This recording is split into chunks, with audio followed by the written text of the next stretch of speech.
శ్రమదానం, దాంతో బాగుపడ్డటువంటి రాష్ట్రంలో ఏమున్నాయి? దాంట్లో ఎవడికో 10,000 రూపాయలు ఖర్చు పెట్టినోడికి ప్రభుత్వం తరపున పబ్లిసిటీ తప్పించి ప్రజలకు ఒరిగింది ఏంటి? ఓ స్కూల్ బాగు చేయడం, ఓ కాలేజీ బాగు చేయడం, ఓ రోడ్డు వేయడానికి వాడెవడనో చందాలు అడుక్కున్నాం మనం. ప్రభుత్వం డబ్బులు ఏమైపోయినాయి ఇక్కడ? ఇప్పుడు నేను చెప్పినటువంటి ఇది వ్యాపారము. ఇప్పుడు కూడా చందాలు అదే ఇప్పుడు వ్యాపారం అనేటటువంటి దానికి ఇదివరకు అయితే కనుక రాష్ట్ర ప్రభుత్వం ఆనించి డబ్బులు తెత్తదిలే అంటాం. నేను కూడా ఒప్పుకుంటా దానికి. ఎందుకంటే ఖర్చులు ఉంటాయి, ఆదాయాలు తక్కువ ఉంటాయి, సంక్షేమాలు ఉంటాయి అన్నటువంటిది.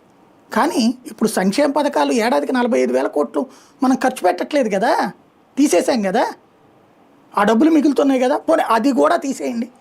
వీళ్ళకి అప్పియడానికి కేంద్ర ప్రభుత్వం ముద్రా రుణాలు ఇప్పిస్తోంది కదా, అవి ఇప్పించచ్చుగా. ప్రధానమంత్రి పథకం ఉంది కదా వీళ్ళకి ఉపాధి అవకాశాలు కల్పించడానికి, ఇప్పించచ్చు కదా. అవి తీసుకుని బతుకుతున్నారు కదా చాలామంది. నువ్వు అవి అనుసంధానం చేస్తే సరిపోతుంది కదా. ఇక్కడ మళ్ళీ బలిసులోని తెచ్చి ఇక్కడ హీరోని చేయడం ఎందుకు? వాడిని పొగడతలతో ముంచేత్తడం ఎందుకు? వాడు ఏదో దేశాన్ని ఉద్ధరించినట్టు ఎందుకు? వాడు ఏం ఉద్ధరిస్తాడు? ఒకళ్ళ ఇంట్లో 2 చదువుకుంటున్నారట, అందులో ఒక అమ్మాయి కోసం చదువు అనుకున్నాడంట, వీళ్ళు చదివిస్తారట. అది స్వచ్ఛంద సంస్థ.